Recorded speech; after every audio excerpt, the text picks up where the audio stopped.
I just returned from my 7th trip to Rome, Italy, and I was lucky enough to be there for 1 whole month. I have been visiting Rome since 2012, sometimes solo, sometimes with friends and family, and usually for extended periods of time. I'm talking weeks and months at a time, not in Italy, but in Rome specifically. I have loads of Rome travel tips to share with you. This video is sponsored by Airalo, the company behind the eSIM that I have been using for all of my international trips since 2023. And if you are heading to Rome, Italy soon, then settle in, because these tips will help you have a more enjoyable, less stressful experience in the Eternal City. My first tip for you is to make sure you have a reliable way to stay connected on the ground while you are out and about exploring in Rome. Over a decade ago, when I traveled, I would arrive to my hotel or my hostel and they would hand me a paper map, and that's what I would rely on to make my way around a new city. I would print out my entrance tickets for various landmarks or attractions or tours, and nobody was waiting to hear from me constantly back home. I was not doing any remote work over a decade ago, so nobody needed to get a hold of me with any sense of urgency. The world looks different today, and now staying connected while I'm traveling is a non-negotiable for me, especially as a frequent solo female traveler and occasional digital nomad. So I'm going to tell you exactly why and how to stay connected while you are in Rome. First of all, you'll need a way to be able to navigate around the city. And yes, while Rome really is very walkable, it can also be chaotic. It helps to know where you're going. You can rely on and trust Google Maps there for accuracy, but of course, to be able to use Google Maps while you're out and about to help you navigate from one area of Rome to the other, you will need to have reliable data coverage. On a similar note, even though, yes, Rome is a huge tourist hub, meaning many people there do speak English, not everyone does, especially if you're the kind of traveler who likes to get off the beaten path. You like to find the hidden gems and go maybe in areas where there are more locals. You're going to need a way to be able to communicate. You might be handed a menu, in this case, that is in Italian only and not in English if you are outside of some of the tourist-specific zones, where you also get to know a little bit of the real Rome. You may need to ask someone a question. You may want to have a little bit of dialogue with someone. So for this, it's really helpful to have a translation app available on your phone. I have used the Google Translate app to take pictures and it will translate what's in the picture for you, or even without taking a picture, I hold my phone up against a label in a different language and I can just read it directly on my phone, translate it. It's magic. And of course, to be able to translate key phrases, or sometimes I will type in what I want to say and show the other person the translated version in Italian. There are a lot of use cases for this, but again, you do need to be able to stay connected. You need reliable internet access to be able to use this. And we have these tools available to us in this day and age of travel that we didn't have when I was traveling in my early 20s, so why not take full advantage of them? Also, if like me, you sometimes have the privilege of traveling and working remotely, or if you have someone back home who you need to check in with on a regular basis, that is another perfect use case for having reliable data coverage while you're traveling. On this most recent trip, when I was in Rome for a month, I was doing some facilitation, some training remotely.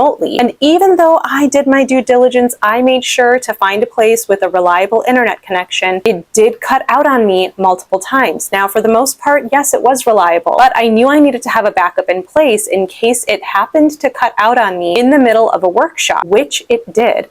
And luckily for me, I was able to hotspot from my phone to my laptop immediately without anyone noticing. This helps to keep your reputation, your credibility intact, which is very important when you want to show your employers that you are able to travel and log in to work and keep up with your commitments. Using the Airalo eSIM is the best way that I have found to stay connected on every international trip. It's affordable, it's convenient, it hasn't failed me yet, and I, like I said, have been using it since 2023, not only in Rome, not only in Italy, but also in countries like Greece, Portugal, Guatemala, Japan, Vietnam, all over the world. This should be part of your pre-trip checklist before you head to Rome, before you even leave for the airport. The way it works is you start by downloading the app for free, which you can do by following the QR code on the screen or the link in the description below. And then you choose the right eSIM for you. So if you are going only to Italy on your trip, you can type in Italy for your destination and then choose which eSIM plan you want based on how many days you will be there and how much data you think that you will need. need. It's very easy to top up in the app if you realize, hey, I need a little bit more. If you happen to be going to multiple destinations across Europe, not just Italy, you can get a Europe-specific eSIM. You don't have to have a separate eSIM for every country you're going to. You just have one and you are set. So all of these steps, downloading the app, getting your eSIM set up, should be done before you even head to the airport for your flight to your destination, while you have access to reliable Wi-Fi. Once it's all installed, then as soon as you land in your destination, you will be able to activate your eSIM. You get to skip the long lines at the airport of people who are still dabbling in physical SIM cards in this day and age, and you also get to skip the phone calls to your phone provider at home to try to set up a international plan while you're traveling, which is going to end up costing you a lot more than just getting an Airalo eSIM. I also have a discount code for you. Use code GLOBEGAZERS. I'll put it on the screen and I'll put it in the description below. If the whole concept of eSIMs is new to you and you have more questions and you're not really sure about what it is and why you should use it, I have some additional resources both on my website and here on YouTube that you can refer to that I will link in the description below. Tip number 2 for when you are visiting Rome, especially if it is your first time in Rome, you really should stay centrally. Now, staying centrally in Rome can be expensive and a little bit confusing because there are a lot of neighborhoods of Rome that are considered central. Even though, yes, it will be more expensive for you to stay in one of the central neighborhoods I'll talk about, nothing beats being able to step out your door directly onto the charming streets of Rome and being able to sidestep having to take the train into the center. On my most recent trip, in full disclosure, I did that. I did that second option. I stayed in an outer neighborhood. It took me about 20 minutes by train, but close to an hour by bus to get between the center of Rome and the neighborhood where I was staying. Now for me, it was my 7th time in Rome. I was there for a whole month. But for you, if it's one of your first times in Rome and you're only going for a few days, you don't want to waste time on the bus or the train. You just want to open the door and be in the heart of the city. You could stay in the Padiglione area, which is super central. It's near Piazza Navona and the Trevi Fountain and the Pantheon. You also could opt to stay in Monti. It's another central neighborhood, but a little bit out of that direct action. It is close to the Colosseum. Very charming neighborhood, very charming streets, and still has a little bit of a local feel to it. You also could stay somewhere near the Spanish Steps. Now this area might be a little bit more expensive. The restaurants around you in this area and the grocery stores in this area will also be a little bit more expensive, so that's something to keep in mind. You could stay in Prati. Now Prati is a neighborhood I used to never really pay much attention to until I decided to make some plans in my mind to one day move to Rome, and I thought that might be a neighborhood I'd like to live. The reason I had never looked twice at Prati before is because it's across the river, and I always thought, okay, that's just the neighborhood near Vatican City. There's not much going on, but actually there are quite a few perks to Prati. It's a little bit quieter, but still very lively, lots of great restaurants. Even though it is across the river, it's not a very long walk to get to all of the other central parts of Rome. There are also 2 metro stations there, so while I said you probably don't want to stay outside of the city, you'd still be centrally located, and it would be a really quick metro ride for you if you decided that you needed to take the train instead of walking into the center. Many of the streets in Prati are more open, more spacious. The other areas of Rome I mentioned can sometimes feel a little bit tight, but in Prati, things are a little bit more open without sacrificing too much of the proximity to being really in the hypercenter of Rome. And if visiting Vatican City and Castel Sant'Angelo are at the top of your list and really important to you, then Prati is best positioned for you to get there as well. One final area I will mention, although I don't necessarily recommend staying here, but you will probably hear about it a lot, is Trastevere. Trastevere is beautiful, it's very popular, and you should absolutely visit it on your trip. Staying there though, it's a little bit further out to get to the other parts of Rome. It's a little bit of a longer walk, doesn't really have as much in the way of buses or trains going from there into the hypercenter areas. So something to be aware of. There are some additional outer neighborhoods, like I said. If you're curious to explore those, if budget is really tight for you, then consider Appio Latino or the San Giovanni area, the Staccio, or Garbatella. Those 3, I think.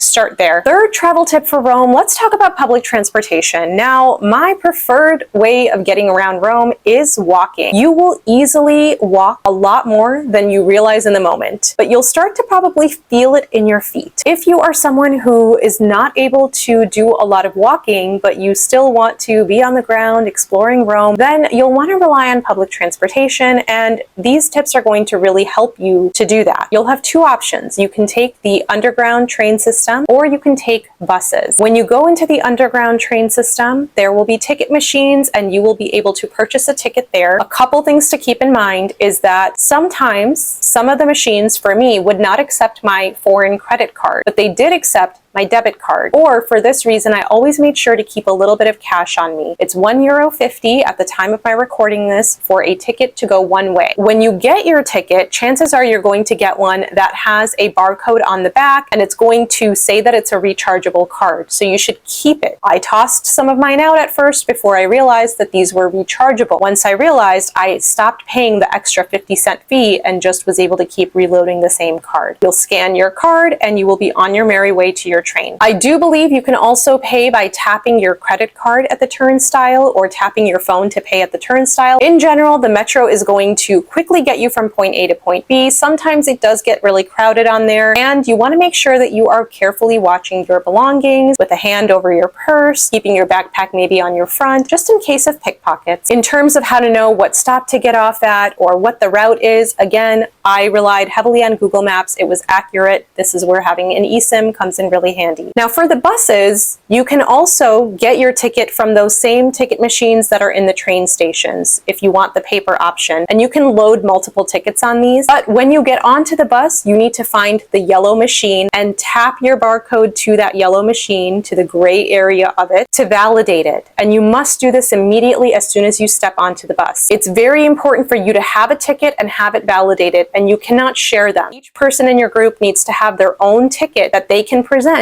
in case of ticket checkers coming on, which I'll speak to in a moment. Your other options are tapping your credit card on the red machine. So there's a yellow machine and a red machine. Tap your credit card on the red machine. The tricky thing about this is sometimes on the bus, it is so packed that this yellow machine and red machine are inaccessible to you because there are crowds of people standing and there's no wiggle room to get around and find the machine. So you either need to make sure that you are stepping onto the bus exactly where the machines are and you're able to reach over people to validate, or do what I did. This is what I found to be the most reliable option that I felt safest with. I used something called the Mooney Go app. And because I had my reliable data connection, I was able to use this effortlessly. What I would do is in the app, I would buy my bus ticket, and then when I saw the bus approaching, I would activate it. A very important step. You have to activate it. And then I stepped onto the bus. On this most recent trip to Rome, 4 different times, I think, ticket checker agents hopped onto the bus. If you're in the city center and you're taking a bus, you should pretty much bet on the fact that they are going to come on and they are going to check every single person for validated tickets. If the machine didn't properly register your ticket, not their problem. If you forgot to validate it, not their problem. They will fine you. I saw multiple people get fined. It's not a fun experience to have a ticket that should have cost €1.50. Instead, they end up paying hundreds of euros. So if you want to avoid the fines, but you want to take public transportation, just make sure that you are really thoughtful about everyone having a validated or active ticket as soon as you get onto the bus. Other than that, the bus can be really nice, can be really fun, but also it can take a really long time because traffic, and you beat all of that if you take the underground instead. My 4th tip for you, be aware of common scams, avoid them, and avoid pickpockets. I am fortunate, I'm gonna knock on wood when I say this, to never have been pickpocketed in all of my years of travel. I am very hyper vigilant. I do a couple of things. First of all, I travel with a crossbody purse that has a strap that cannot be cut through. It has RFID protection within the purse. Do you need all of that? Probably not. But what is important is that it zips shut. There's even a clasp where I can give it extra closure if I need to. I always wear it on my front, especially when I'm on the train or the bus or walking through a really crowded area. area, my hand goes over it and stays over it. It has multiple pockets, so I keep the most valuable things closest to my person. I keep things in different compartments inside, not everything in my one wallet that then goes into the purse, okay? Because what if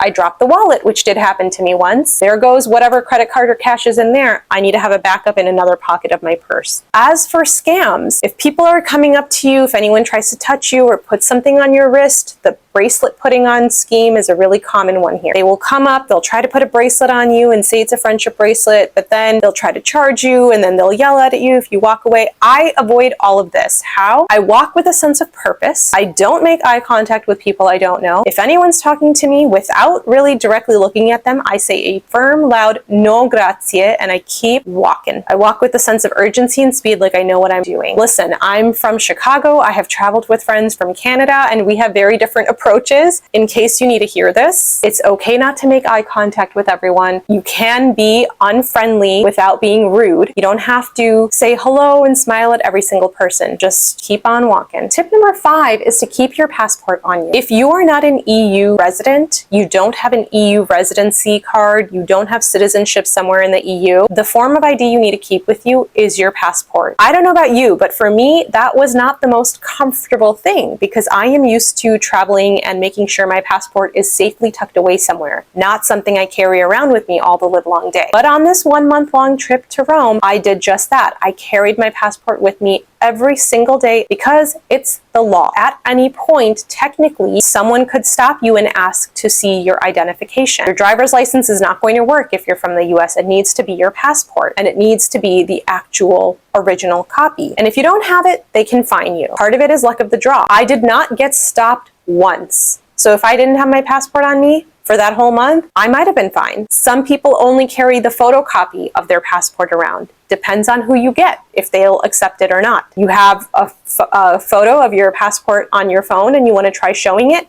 Depends on who you get, if they're feeling generous or if they want to fine you. So the way to avoid the fine is carry your passport on you, in case you didn't know that about Rome. Tip number 6 is to book things well in advance, especially if you are traveling in peak tourist season. Now listen, Rome does not have an off season. It's busy pretty much any time of year. What used to be shoulder seasons like April and October are now also peak seasons. So unless you're going maybe November through March, maybe, no guarantees. You want to make sure you are booking things well in advance, like the Vatican museums, the Colosseum, Borghese Gallery. Anything you know you for sure want to do, you would be really upset if you didn't get to do on your trip to Rome. You need to start looking into booking that months in advance. My cousin came to visit me for 3 days for her very first time ever in Rome during this last time that I was there. And she was not able to get tickets to the Vatican museums. We did go and see St. Peter's Basilica, which is free to do. She'll have to do the museums another time. I myself, despite being in Rome for a full month, was not able to go into the Borghese Gallery. There just was no availability, and I was there mid-April through mid-May, essentially. And by the way, booking things in advance also applies to train tickets. If you are planning to go from Rome to Naples or to Florence or Orvieto, anywhere else, and you're doing this in peak season, it's also important that you book your train tickets in advance. The idea of being spontaneous and last minute booking a train ticket to wherever calls to you is a very romantic idea. But during peak season in Italy, it is not a very wise one. Buy them a little bit out in advance. You'll get better prices that way, and you'll be able to make sure that you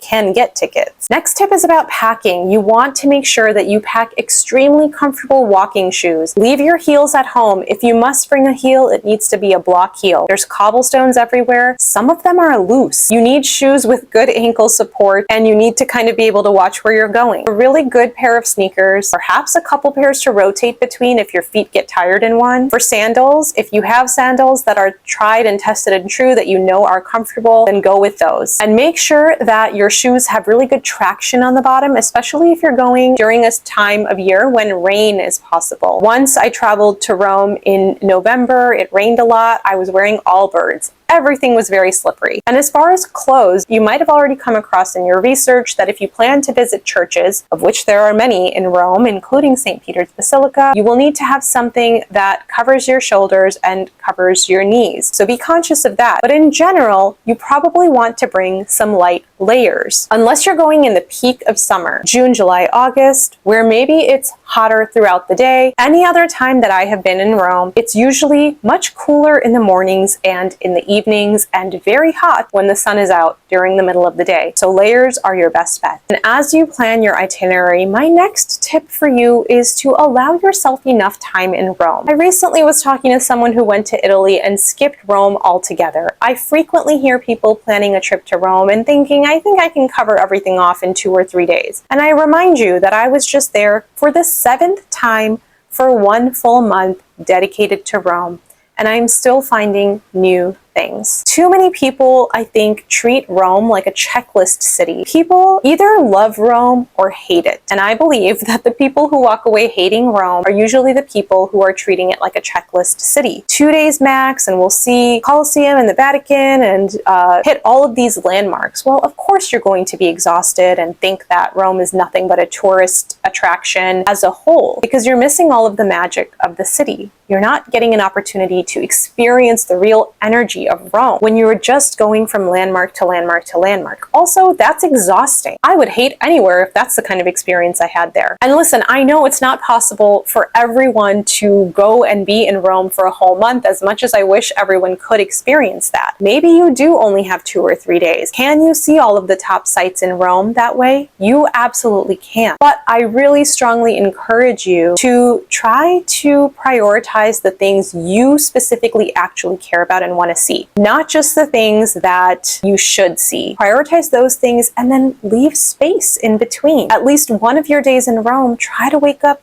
early, like 6 or 7 in the morning, and just wander the streets of Rome. Go to your favorite landmarks early in the morning and feel like you have the city to yourself for a little bit. Give yourself an opportunity to really feel Rome and look at it and take it in, instead of just going from place to place to place within Rome. Check, check, check. You're going to have a much more enjoyable experience if you are able to do this. Some of my favorite moments in Rome have been waking up super early, getting a cappuccino, and sitting at the Trevi Fountain. And by the way, if you do manage to go to the Trevi Fountain before 9 a.m., you will avoid paying the €2 fee. So they have now instituted a €2 fee and lines to get to the front of the fountain, because Trevi Fountain has gotten so popular over the years and because tourism has absolutely exploded. So between the hours of 9 a.m. to 10 p.m., there is now a fee for getting up close to the Trevi Fountain. Many people don't mind it, but if you happen to be up early, you can go before 9 a.m. There are certain days to avoid because they clean the fountain on certain days. So make sure you look that up before you go. You'll save a couple euros if you go before 9 a.m. And more importantly, you will just have a more relaxed experience at one of the city's most crowded sites. Next, let's talk about food. The thing is, unfortunately, not every restaurant in Rome is the same. Not every restaurant serves the best Italian food you've ever had. Not every gelato place is the best. You do need to be able to do a little bit of research if you really want to make sure that every single meal you have is delicious. I learned this the hard way years ago when I was traveling. I would stumble into a place expecting to be blown away. I've just found a hidden gem. I had so many subpar or bad meals. As a foodie traveler, maybe this isn't you, maybe this doesn't apply to you, maybe you don't care, but as a foodie traveler, I felt like I didn't want to waste a single meal. And so I started doing a little bit of research before sitting down at any restaurant. I have an entire foodie guide on my blog that you can refer to get tips of places I've actually eaten at, had coffee at, gotten gelato at, that I genuinely love and recommend in Rome. But what I encourage you to do, which is what I often do, is I go to Google Maps and I look at a place's reviews. I do a little bit of research before I go on what are the best gelato places. I was lucky enough to stumble onto one in Trastevere because I knew what to look for, and this was later validated to me by a cooking class teacher who told me that there are only 2 good gelato spots in this neighborhood, and the one that I had walked into was one of them. For gelato, you want to look for gelato that's in tins. It's not the big mounds, the big colorful mounds. They don't necessarily have tons of flavor options, but they have some that they do really well. Maybe 6 creative ones and maybe 6 fruit sorbet ones. Good gelato place. There are others that I know of that fall outside of this category, but generally that's what you look for. A couple other tips while we're on this topic of food. One, coffee shops, they're called bars, and coffee culture in Italy is very different from coffee culture in the US. It's very typical to enjoy your coffee al banco, meaning you order it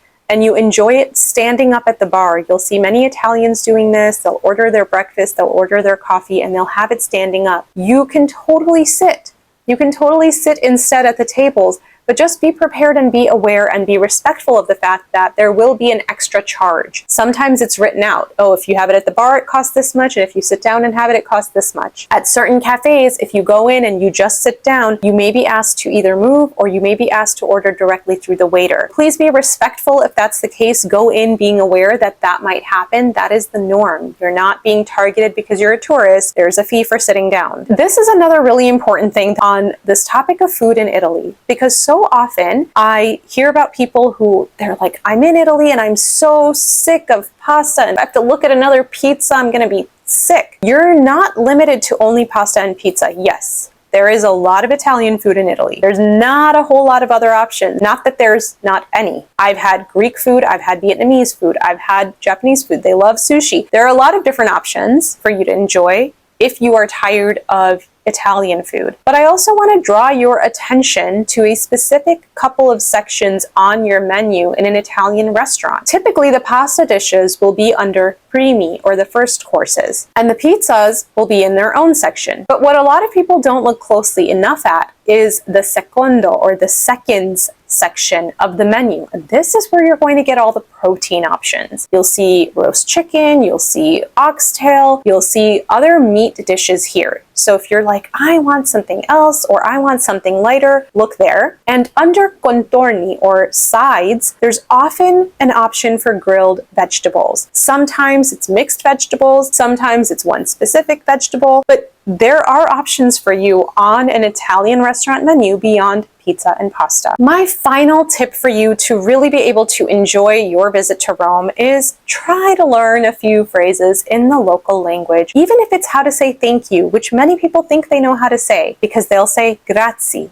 but it's actually grazie. Learn a few phrases, do your best with the pronunciation. You might want to learn how to say things like please, excuse me, hello. It's very common and very polite and respectful when you walk into a coffee shop or into an establishment to say buongiorno, or address the room in a sense. You might want to know how to say, do you speak English? So you're not just making assumptions and diving into English conversation with people. This is something that I recommend people do no matter what destination you're traveling to show that you are thoughtful and making an effort and not just expecting everyone to speak English or your language. And even if you don't have perfect pronunciation, even if you get something wrong, just your effort and the humility that it takes to be able to try to speak in another language, it's going to be appreciated. I hope you found something helpful in there, and I want to know, what questions do you still have as you plan your trip to Rome? Let me know in the comments. I will do my best to answer them. And remember to download Airalo for free and use code GLOBEGAZERS to get a discount. Being able to stay connected while you're in Rome is just going to help you have a better, more seamless experience there. I love Rome. If you're watching this and you're headed to Rome, I am so excited for you to be going to my favorite city in the world. And I hope you have an incredible trip. More to come.